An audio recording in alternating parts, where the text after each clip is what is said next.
मैं doctor Arun Vyas, associate professor geology, government Bangur college Didwana. विद्यार्थियों, आज के इस व्याख्यान में हम इकोनॉमिक जियोलॉजी के topic coal the fossil fuel पर जानकारी साझा करेंगे।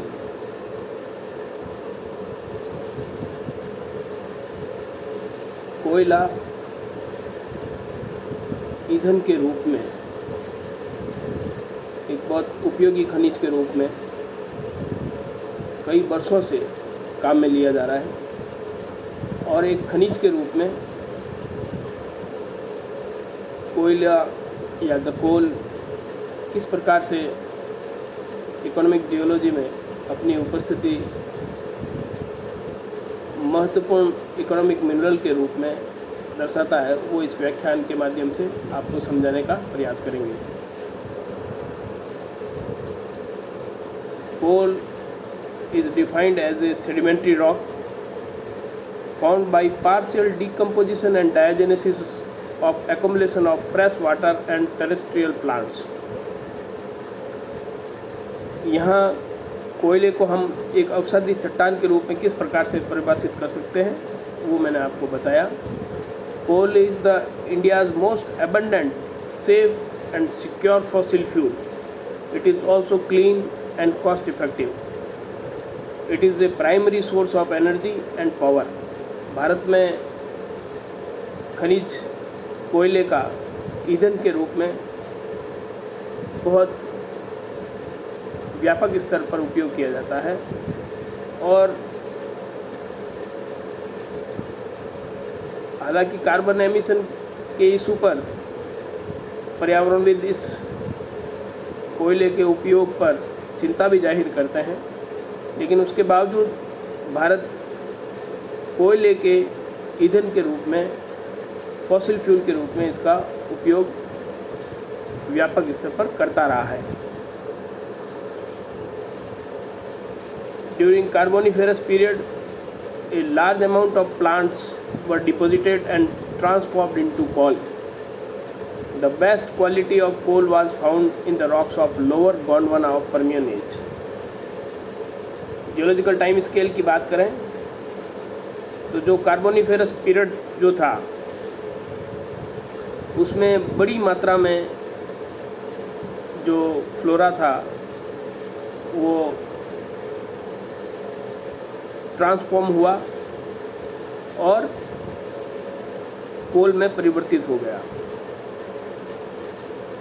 भारत में लोअर गोंडवाना का जो कालखंड है उसमें कोल के डिपॉजिट्स पाए जाते हैं, वो अच्छी क्वालिटी का कोल माना जाता है। अब अगर हम कंपोजिशन ऑफ कोल की बात करें तो coal is a complex mixture of carbon, metal compounds and several other compounds such as hydrocarbons, organic sulfur compounds, hydrogen sulfide, ammonia, water and complex molecules such as tars।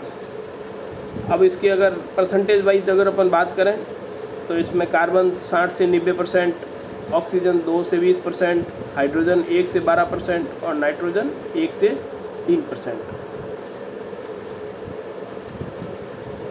Types of coal या कोयले की जो प्रकार है उस पर अगर हम बात करें तो coal is classified into following types: peat, lignite, sub bituminous, bituminous और एंथ्रासाइट। सबसे पहले अगर हम पीट की बात करें तो पीट is a very rich in moisture and consist of carbon, hydrogen, sulfur and nitrogen as its important constituents। तो ये प्रारंभिक क्वालिटी का जो कोयला जब ट्रांसफॉर्म होकर बनता है तो उसको हम पीट के रूप में परिभाषित करते हैं। यहाँ ये चित्र में पीट किस तरह का फिजिकल अपीयरेंस होता है वो दिखाया गया है। उसके बाद दूसरी वैरायटी जो लिग्नाइट हमारे राजस्थान में पाई जाती है जिसे हम द सॉफ्ट कोल भी बोलते हैं। Lignite is the softest, youngest and lowest rank of coal. ये लोवेस्ट रैंक ऑफ कोल है। पीट जो है वो एक ट्रांसफॉर्मेशन की स्टेज है, और उसके बाद जो नेक्स्ट स्टेज है उसमें लिग्नाइट, और लिग्नाइट को जैसा ये हमने आपको बताया सॉफ्ट कोल भी बोलते हैं।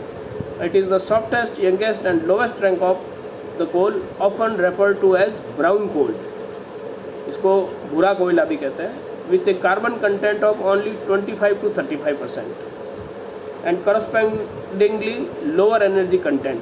इसलिए ये थोड़ा नीचे दर्जे का कोयला माना जाता है, जिसमें कार्बन कंटेंट जो है केवल 25 से 35% होता है, और लोअर एनर्जी कंटेंट इसमें पाए जाते हैं। ये फिजिकल अपीयरेंस में किस प्रकार से लिग्नाइट दिखता है वो इस स्लाइड में दिखाया गया है। Next category subbituminous. Submituminous, this is a dull black type of coal that has less moisture than lignite. इसमें लिग्नाइट की तुलना में मॉइस्चर कंटेंट थोड़ा कम होता है। Subbituminous has a carbon content of about 35 to 45%। यहाँ कार्बन की परसेंटेज भी अब बढ़ गई है लिग्नाइट की कंपैरिजन में। And it also has a heat value of 8,000 to 13,000 BTU, British thermal units per pound. Subbituminous is slightly harder than lignite and takes a little more work to break it up. इसको तोड़ने में थोड़ा सा ज़्यादा श्रम करना पड़ता है। लिग्नाइट से ज़्यादा हार्ड होता है, और इसकी हीट वैल्यू 8,000 से 13,000 BTU होती है। कार्बन कंटेंट 35 से 45%। ये इसका फिजिकल अपीयरेंस किस प्रकार से होता है इस स्लाइड में दिखाया गया है। अगली कैटेगरी बिटुमिनस, ये medium hard. This type of coal contains very little moisture and has a very high heat value. Subbituminous से भी कम मात्रा में मॉइस्चर इसमें मिलता है, और bituminous has a carbon content 45 to 85%। यहाँ कार्बन कंटेंट भी बढ़ गया, और इसकी हीट वैल्यू भी सब बिटुमिनस से बढ़ी हुई है। It has a heat value of 10,500 to 15,000 BTU पर पाउंड, ब्रिटिश थर्मल यूनिट पर पाउंड। ये इसकी हीट वैल्यू है। Bituminous is not easily broken, इसको आसानी से तोड़ा नहीं जा सकता। ये बिटुमिनस की फिजिकल अपीयरेंस दिखाने वाली स्लाइड। अगली कैटेगरी एंथ्रासाइट, जिसे हम हार्ड कोल भी कहते हैं। Anthracite burns very slowly which makes it very good heating fuel for homes. This type of coal has the lowest moisture and ash content. ये अच्छी क्वालिटी का है, इसलिए इसमें मॉइस्चर भी कम होता है और एस कंटेंट भी कम मात्रा में होता है। Anthracite has the highest carbon content of 85 to 95%। It is best quality coal. Its heat value is more than 15,000 BTUs per pound। This is very difficult to break apart and it is a very smooth to touch and has a very high shine। बहुत इसमें चमक होती है और इसको तोड़ना बहुत मुश्किल होता है। ये एंथ्रासाइट की अपीयरेंस दिखाने वाला एक स्लाइड आपको इसमें कैसे एंथ्रासाइट दिखता है वो दिखाया गया है। नेक्स्ट एक और कैटेगरी जिसे हम केकिंग कोल बोलते हैं। Caking coal a bituminous coal which softens and becomes pasty or semi-viscid when heated. On increasing the heat, the volatile products are driven off and a coherent grayish-black cellular mass of coke is left. तो ये bituminous को जब हम अलग category में उसका किस प्रकार से केकिंग कोल के बारे में बात करते हैं, तो ये बताया गया है कि जब उसको गर्म करते हैं बिटुमिनस कोल को, तो वो सॉफ्ट हो जाता है और पेस्टी और सेमी विस्किड हो जाता है। और जब उसकी और गर्म करते हैं, on increasing the heat the volatile products are driven off, उसमें से निकल जाते हैं। And a coherent greyish black cellular mass of coke is left, वो पीछे छूट जाता है, जिसे हम केकिंग कोल बोलते हैं। अब ये कोयला बनता कैसे है उसके बारे में चर्चा करें तो coal is a sedimentary oblique metamorphic rock produce in swamps where there is a large scale accumulation of organic matter from plants. Organic materials consist of carbon, oxygen and hydrogen. When plant material is buried, the hydrogen and oxygen is released leaving carbon. तो इस प्रकार से जो plant remains है वो दब जाते हैं, तो उनमें से हाइड्रोजन ऑक्सीजन रिलीज होकर निकल जाते हैं और पीछे कार्बन रह जाता है. Coal is found in beds called seams. जब ये संस्तरों में कोयला पाया जाता है तो उनके संस्तरों के कोल के संस्तरों को सीम्स बोला जाता है. Usually ranging in thickness from 0.5 to 3 metre. उनकी जो चौड़ाई है, मोटाई है, थिकनेस है, वो आधे मीटर से लेकर 3 मीटर तक होती है. ऑल्दो सम सीम्स रीच 30 मीटर्स. कुछ अच्छे कोल सीम्स जो होते हैं उनकी थिकनेस 30 मीटर तक भी हो सकती है. 2 major coal producing periods are known in geological history during the Carboniferous and Permian periods. The continents were apparently located near the equator and covered the shallow seas. This type of environment favored the growth of vegetation and rapid burial of produced coal.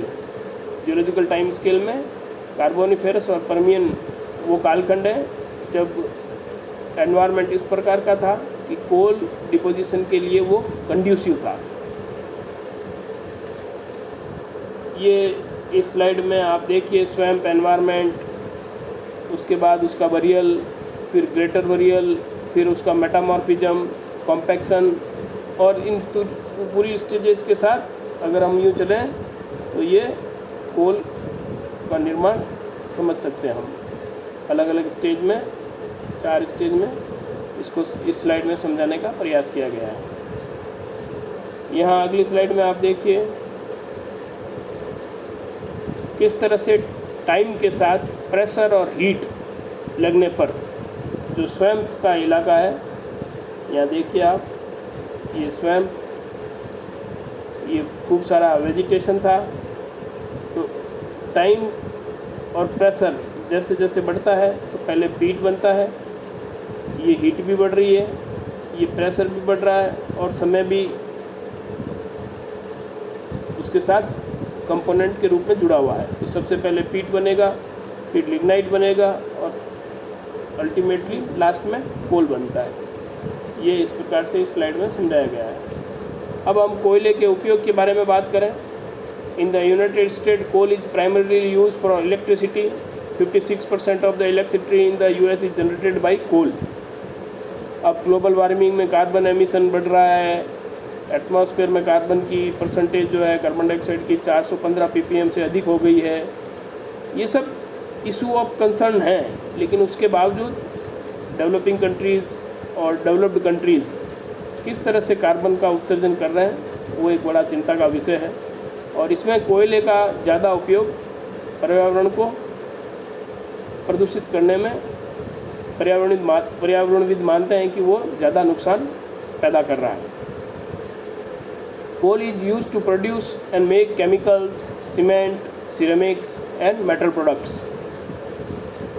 Coal byproducts like coke helps make steel for building, bridges and automobiles. It is used in the form of essential raw material. तो ये कोयले के कुछ उपयोग के बारे में हमने चर्चा की. अब हम कोयले के जो प्रोडक्ट्स हैं उसके बारे में चर्चा करें तो कोल टार प्रोडक्ट्स, कोक प्रोडक्ट्स और मिसलेनियस प्रोडक्ट्स, इन 3 श्रेणियों में अगर इनको बांटें तो आप देखेंगे पहले इस श्रेणी में कोल टार प्रोडक्ट्स, यहाँ दूसरी श्रेणी में कोक प्रोडक्ट्स और तीसरी श्रेणी में यहाँ मिसलेनियस प्रोडक्ट्स के रूप में इनको विभेदित किया गया है. कोल टार प्रोडक्ट्स में insecticides, fungicides, paint thinner, batteries, wood preservatives, varnish और इंसुलेशन. जबकि कोक प्रोडक्ट्स के रूप में fuel, gas, carbon dioxide, soda water, acetylene, synthetic रबड़ और आर्टिफिशियल सिल्क. जबकि मिसलेनियस प्रोडक्ट्स के बारे में अगर बात करें तो carbolic acid, fire proofing, food preservatives, ammonia, baking powder, perfumes, TNT explosions, linoleum और रबर सीमेंट फर्टिलाइज़र्स, ये इनके कोल के प्रोडक्ट्स के रूप में हमने आपको जानकारी दी। अब हम इंडियन ऑकरेंसेस की बात करें कोयले की, तो जो गोंडवाना कोल जो है गोंडवाना कालखंड का, उसमें गोंडवाना कोल के अंदर आप देखिए the Jharia coal field of Bihar and Jharkhand, the Bokaro coal field of Bihar, the Karanpura coal field of Bihar, the Raniganj coal field of West Bengal और Bihar, the Singrauli coal field of Madhya Pradesh, the Talcher coal field of Orissa, the Singareni coal field of Andhra Pradesh, the Makum coal field of Assam और the Jangalgali and Kalakoti coal field of Jammu and Kashmir. तो ये Indian occurrences of coal के बारे में हुआ। और अगर हम लिग्नाइट की बात करें, कोल में लिग्नाइट वैरायटी की, तो लिग्नाइट ऑकरेंसेस इन राजस्थान में अगर हम बात करेंगे तो Bikaner district, Barmer district, Jaisalmer district और नागौर डिस्ट्रिक्ट। बीकानेर डिस्ट्रिक्ट में पलाना, बरसिंगसर, गुड़ा, रानेरी और बिटनोक। बाड़मेर डिस्ट्रिक्ट में बोथिया, बकरा एरिया, कपूरडी जालीपा एरिया, गिरल एरिया और सोनारी एरिया। जैसलमेर डिस्ट्रिक्ट में खुरी, देऊंगा और चांडन। नागौर डिस्ट्रिक्ट में बात करें तो मातासुक, कृष्णा विग्यार, इंडावर्ड, मोकाला, कुचेरा, मिर्ता रोड, लंबा जटान, नीमड़ी चंडावता, ये कुछ ऐसी इंपॉर्टेंट लोकेशंस जहाँ लिग्नाइट की ऑकरेंसेस रिपोर्टेड है। टर्सरी कोल, जो टर्सरी कालखंड का कोयला भारत में अगर उसके वितरण की बात करें तो these coals are found in Assam, Arunachal Pradesh, Himachal Pradesh, Nagaland और जम्मू कश्मीर में। ये कोल पावर प्लांट्स के कुछ फोटोग्राफ्स आपके साथ इस व्याख्यान के अंत में साझा करते हुए, तो आज के इस व्याख्यान में हमने कोयले के बारे में आपको विस्तार से जानकारी दी। कोयला कहाँ कहाँ पाया जाता है, कितने प्रकार का है, कौन सी एज की चट्टानों के साथ मिलता है, क्या उसके उपयोग हैं, ये तमाम जानकारी एक फॉसिल फ्यूल के रूप में कोयला कितना उपयोगी है, इस व्याख्यान में आपको इसके बारे में बताया।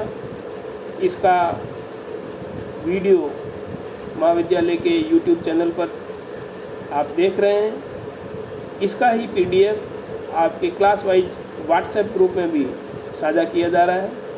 और इस व्याख्यान में जो भी जानकारी दी उससे संबंधित एक असाइनमेंट, जिसमें कुछ महत्वपूर्ण प्रश्न आपसे पूछे जाते हैं, आप इस वीडियो को भी ढंग से सुने, देखें, PDF का भी अध्ययन करें और जो असाइनमेंट में जो आपको प्रश्न दिए जाते हैं उनका हल करें और नोट्स बनाएं, ताकि आप घर बैठे कोविड-19 की इस महामारी में अपने अध्ययन को यथावत जारी रख सकें।